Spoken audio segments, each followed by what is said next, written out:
Thank you, Drew. So just to let you know how the rest of the program is going to unfold, we're going to light Hanukkah candles in a minute or so. And then after that, we're going to have one or two more people speaking, and then we'll have a minute or so of silence, and then we will call it an evening. So we have about, just in terms of your own time frame, about 15 minutes or so, or 20 minutes left before we disperse. Before we light candles, I'd like to say two things. One, State Representative Babette Josephs was supposed to be here tonight, but she actually got lost on the way here. And she was on her way. Anyway, and Congressman Chaka Fattah would have liked to have come, but he had a conflict, and Representative Fattah has sent a representative. So Ron Goldwyn speaking for Congressman Chaka Fattah.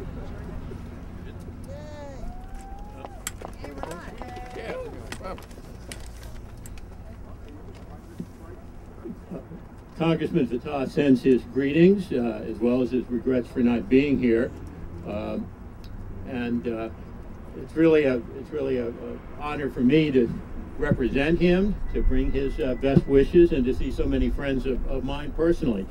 The congressman is a strong supporter of the issues that we're advancing tonight. He was proud to vote this summer for a far-reaching piece of legislation, the most significant legislation ever that has gotten through the House of Representatives.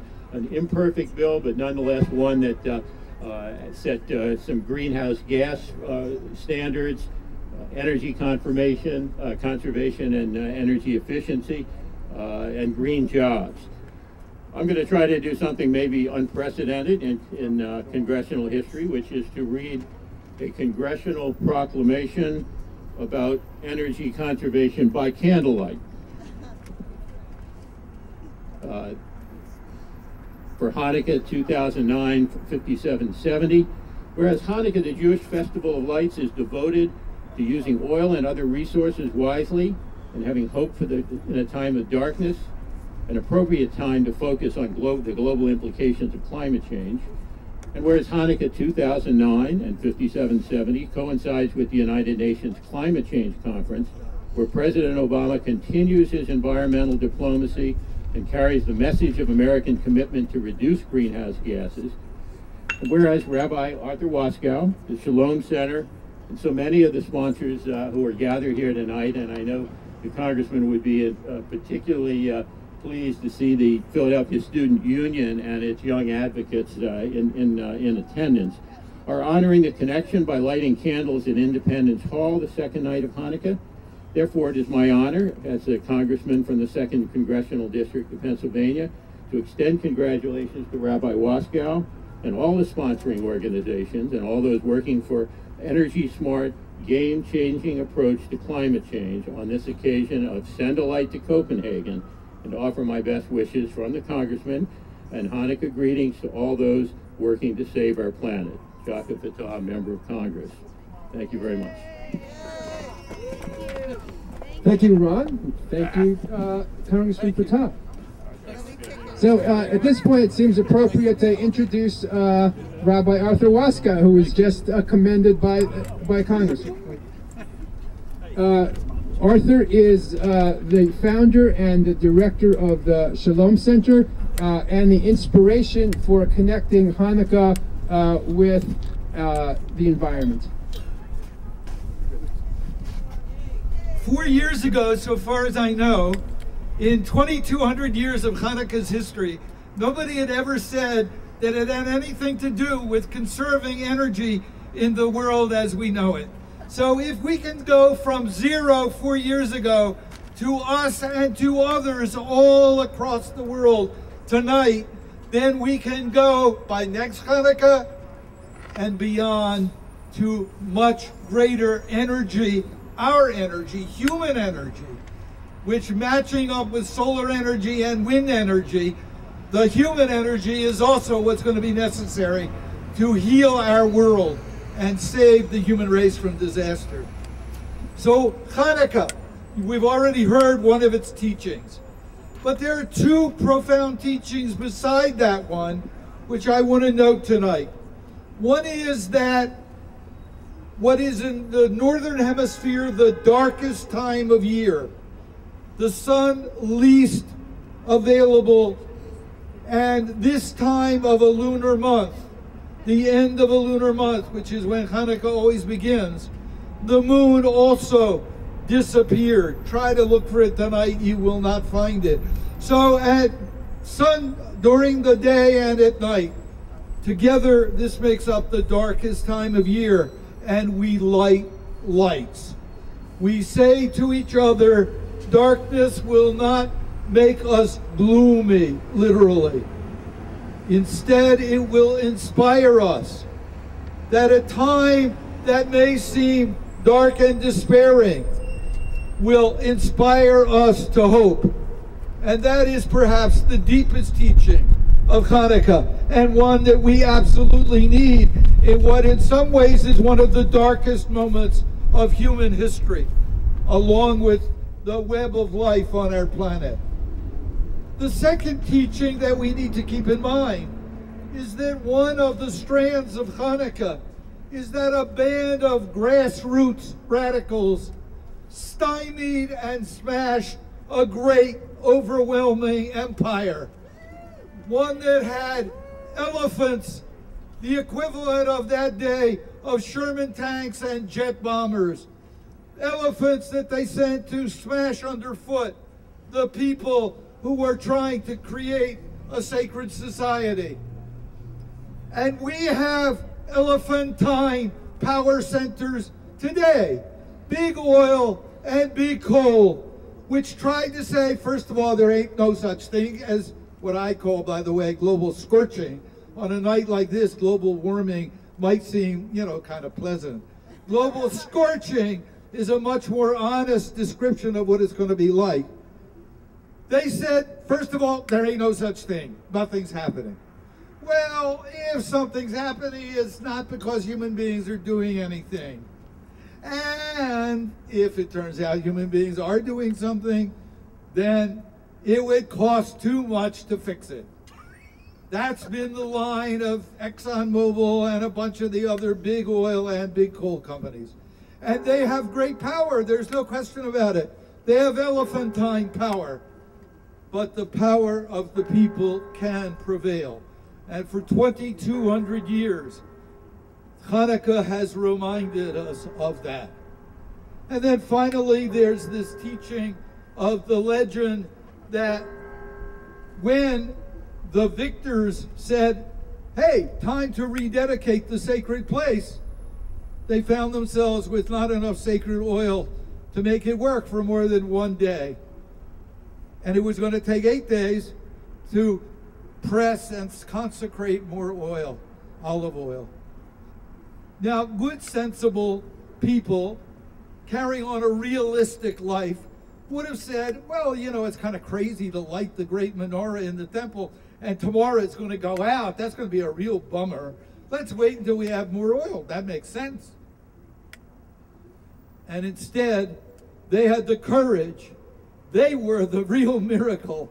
They had the courage to light it at the beginning. And according to the legend, it lasted 8 days after all, and taught us that indeed 1 day's worth of oil can meet the needs of 8 days.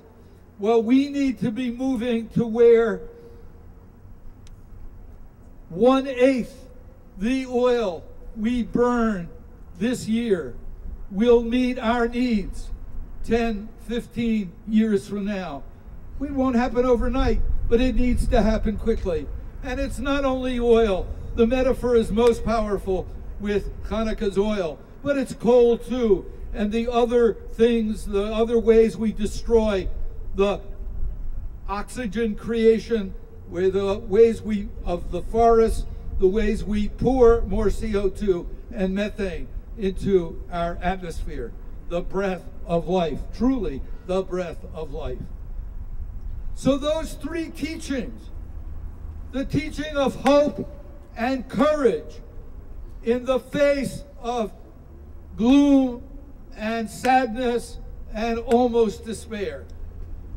And the teaching that together the power and energy of the people can transform the world despite the top-down power of great institutions. And the teaching that we can learn to use less to live better, not worse, not gloomily, but better. Those three are the great teachings of Hanukkah that can speak to our generation. When 350.org proclaimed October 24th as the first day of global action, I was tickled to realize that that was also the day when the Jewish community was reading the story of Noah, the flood, the ark, and the rainbow, because that's the story of a climate disaster and of how to get past the climate disaster on that day. And then, independently, this Hanukkah process and the 350.org process came together again. So I don't know whether that's luck or God's laughing desire to remind us to work together from all the different perspectives we bring to heal the earth, to save the human race from disaster, that together we can do it, and together with hope in the face of despair, we will do it. Yes, Arthur, thank you. So we will light the candles of hope in the face of despair. Rabbi Sue Elwell from the Union of Reformed Judaism is going to lead us in a candle lighting.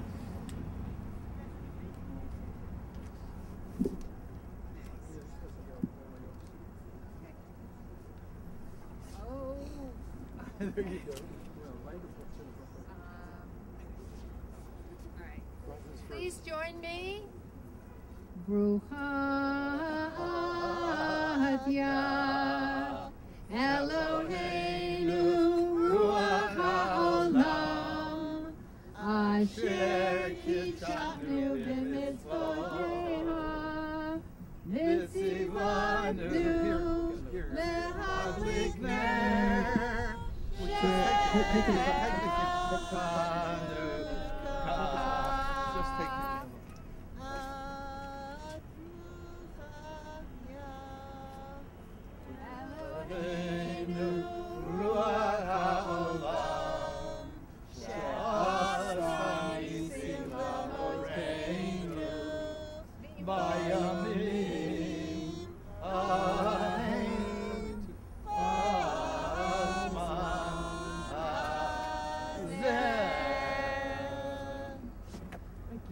This wonderful 350 menorah was designed by Peter Hendler just for this.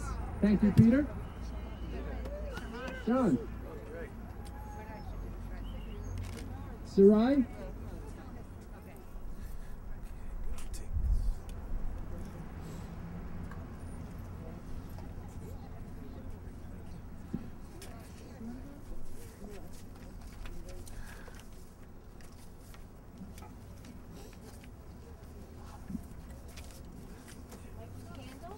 I think we're doing the other one first. Rainbow race? Yeah, but we're doing rainbow race, I think. We'll do rainbow race first? Huh? Rainbow race? What's the next one?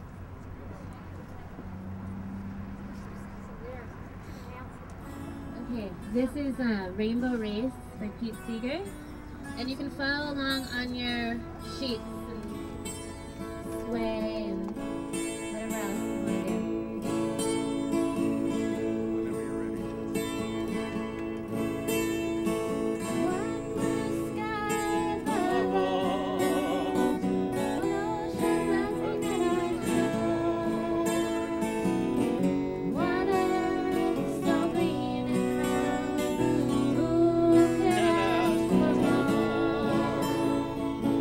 And because I love you,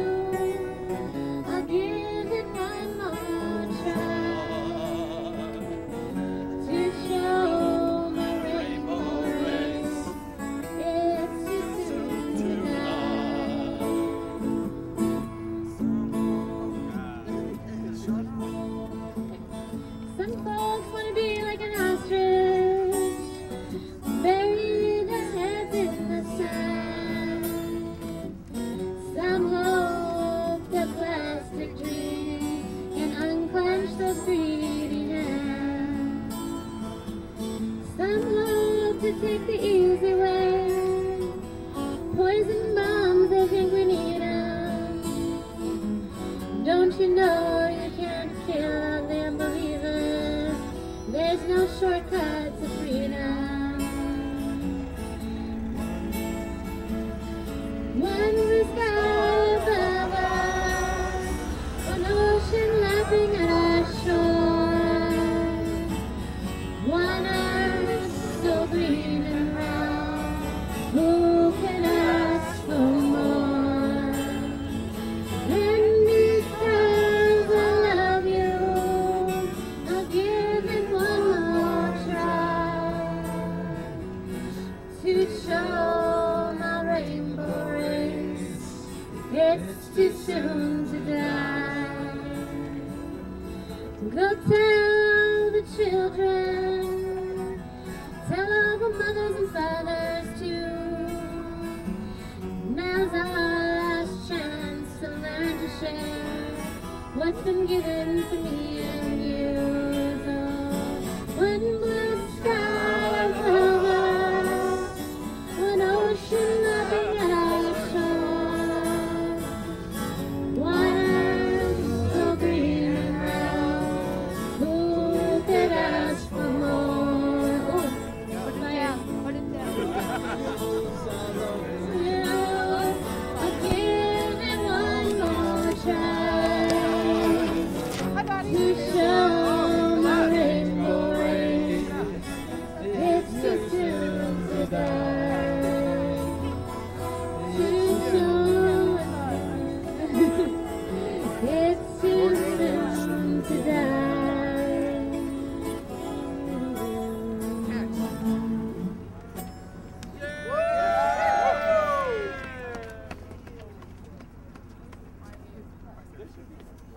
I'd like to call up Judy Wicks to speak. Judy, many of you remember as the founder of the White Dog Cafe, she has since left, and is also the founder of the Sustainable Business Network here in Philadelphia.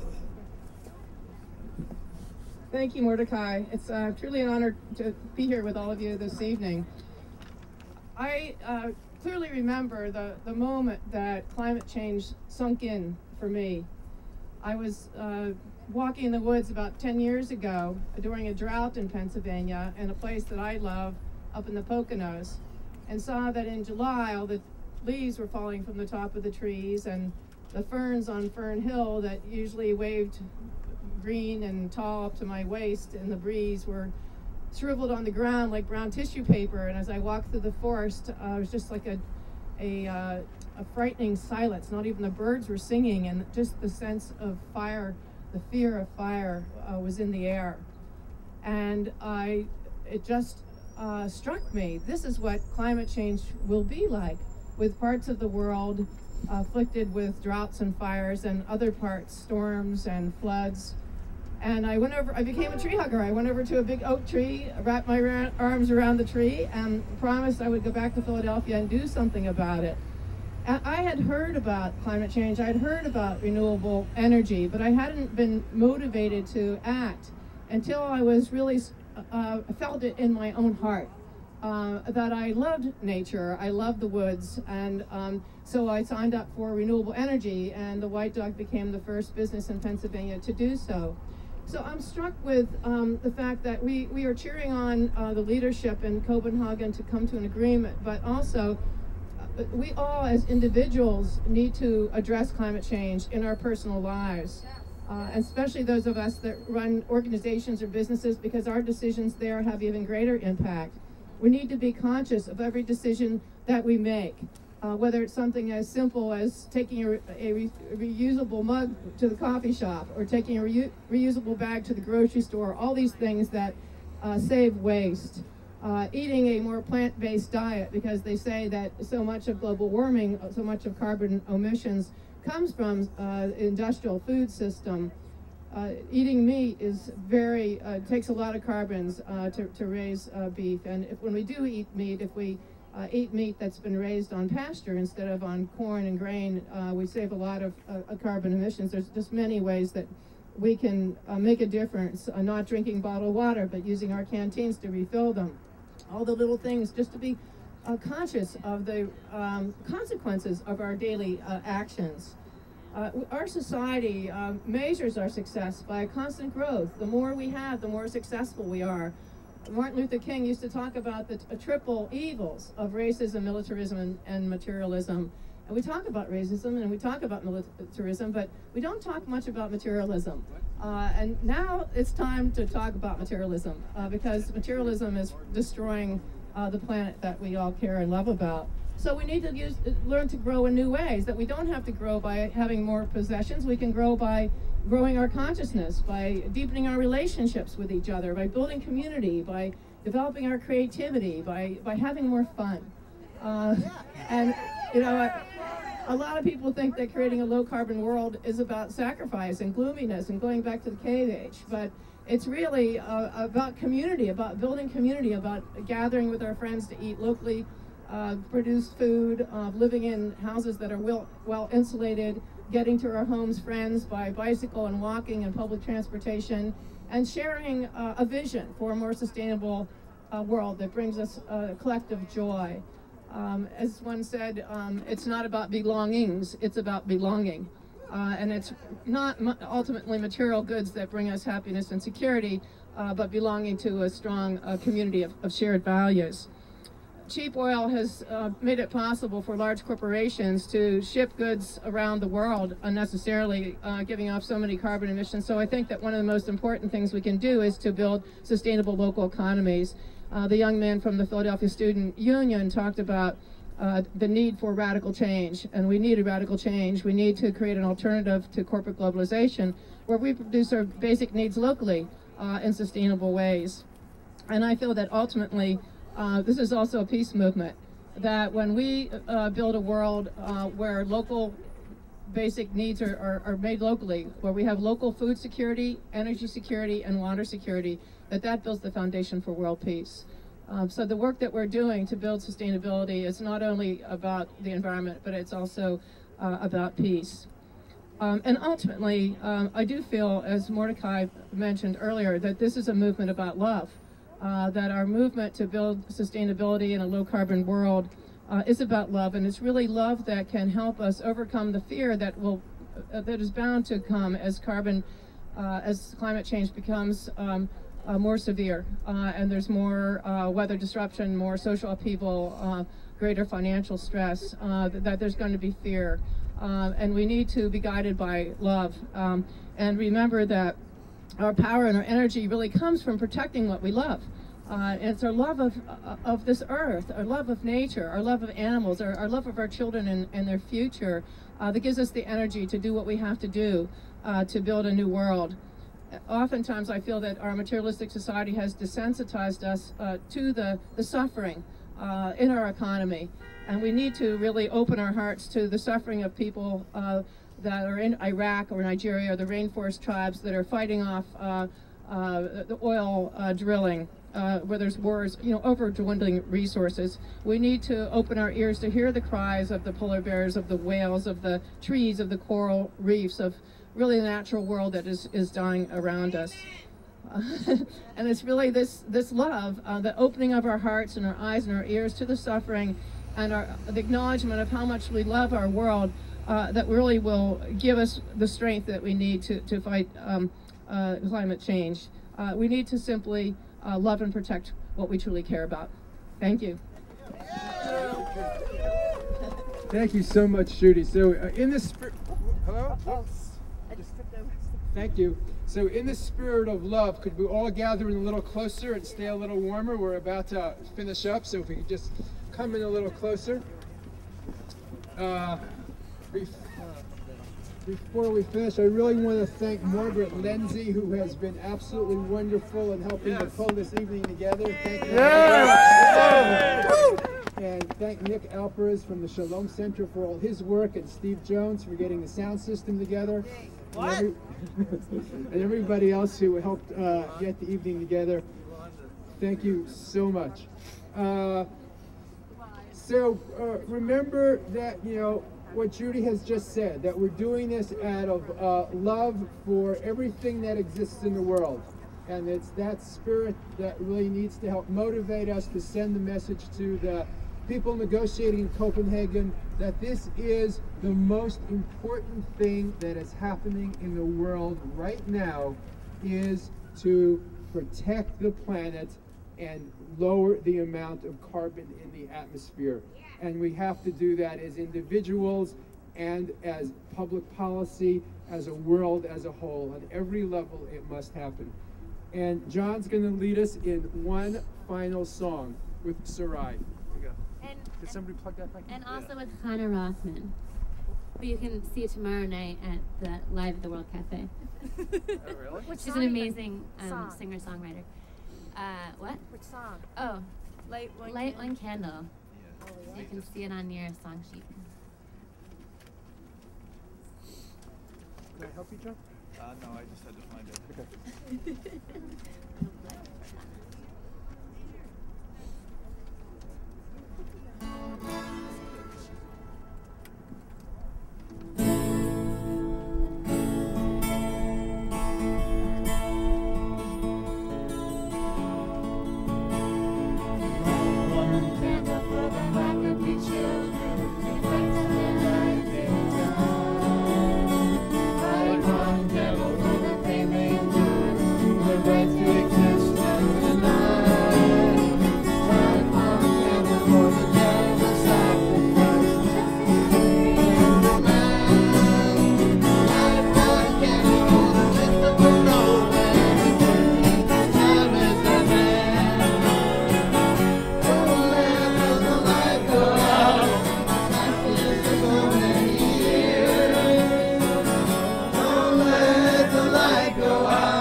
For those who are suffering the pain that we learned long ago. Light one candle for how we believe in. Light one candle to bind us together with peace and every sun in our hearts. Don't let the light go out. It's lasted for so many years. Don't let the light go out, let it shine through our melodies. Don't let the light go out, let it shine for so many years. Don't let the light go out, let it shine through our melodies. Don't let the light go out. Don't let the light go out. Don't let the light go out. Don't let the light go out. Remember this little light of mine. We sang that already. Yep. Good. Yep. Thank you, John. Thank you, everyone, for coming tonight. And continue sending messages to Congress and to the President that we must pass legislation to lower the carbon in the atmosphere. Thank you. Thank you very much.